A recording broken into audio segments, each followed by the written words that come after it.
So Donald Trump's fight with Georgia Governor Brian Kemp isn't going anywhere. Yesterday, we covered how Trump went on to Fox News and basically said that Republican leaders in Georgia, like Governor Kemp and the Secretary of State, Brad Raffensperger, were failing. They were awful. He was ashamed to have endorsed them. They're not doing enough to protect Republicans in Georgia and nationally. And he went on and on and on and on.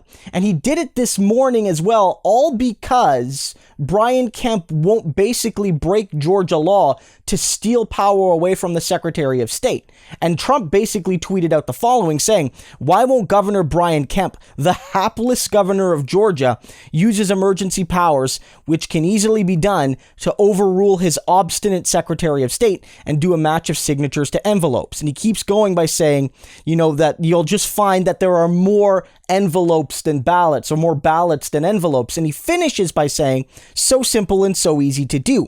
Georgia Republicans are angry. All Republicans are angry. Get it done." And, in response, the office of Brian Kemp basically said, look, we're looking into some of these things. They're already sort of trying to appease Trump a little bit, which is awful because Trump's claims are utterly 100% baseless. But what he says is, look, we have divisions of power here in Georgia, and I can't just, even via executive order, take over the Secretary of State's job. We are both elected Republican officials with different roles, and he has his job, and I have mine, and he's doing his job, and I'm doing my job. Perfectly reasonable claim to make.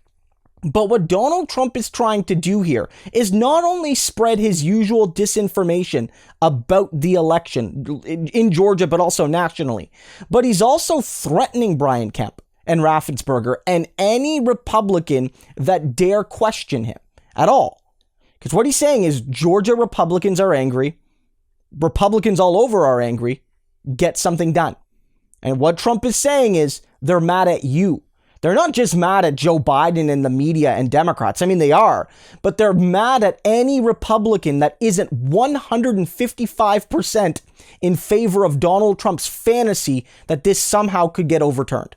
If you're not 100% with them, either rhetorically in the media or doing whatever you can, even if you can't do it, or even if it's quasi illegal for you to do it, if you're not doing everything you can to flip this result against the voters to Trump, then the Republicans are mad at you, and they'll primary you or they'll tear down the party with you and all of these sorts of things. And basically it's Donald Trump saying, I will pull this party into the sink with me. I'm going to pull this party beneath the ocean with me. If I go down, I'm taking everybody with me. And in Georgia, that matters because Georgia, we've talked about this, has 2 Senate races in January.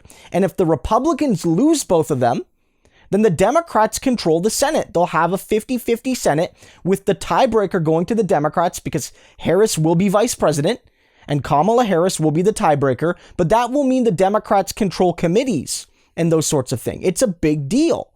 It's a really big deal for the Democrats to win those 2 Senate seats. It's not like they're going to have an overwhelming majority, but it matters. And the Republicans being divided, Donald Trump attacking a sitting governor, Republicans in that state somehow believing that the election is predetermined, and as such, there's no point in me participating. You even have some people joking around, at least, maybe, but who knows, saying they're going to write in Trump for the Senate election. Right?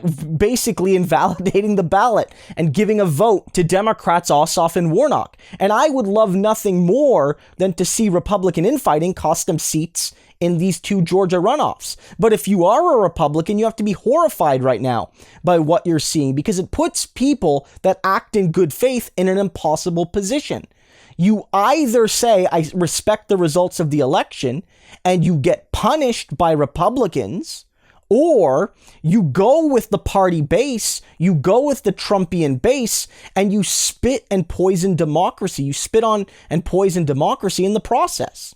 So what do? Obviously, the correct answer is you stand with democracy against your party, but that's not an easy decision for a lot of people to make. There's a lot of social and political and economic pressure on these people. So that's what's happening right now. Donald Trump, because he's refused to give up this election, when it was clear he lost, is putting in real danger the Senate majority for the Republicans that's centered right now in those two Georgia runoffs. Again, whether it's the civil war between Fox News or between, internally or between Fox and OAN and Newsmax, or whether it's now within the Republican Party, you're seeing real tangible effects of Donald Trump's conspiracy mongering. It is at least potentially tearing the Republican Party apart. I love to see it, but if you're a Republican, I'm trusting that maybe lining up with the Trump train was a mistake, especially when that train is going right off a cliff.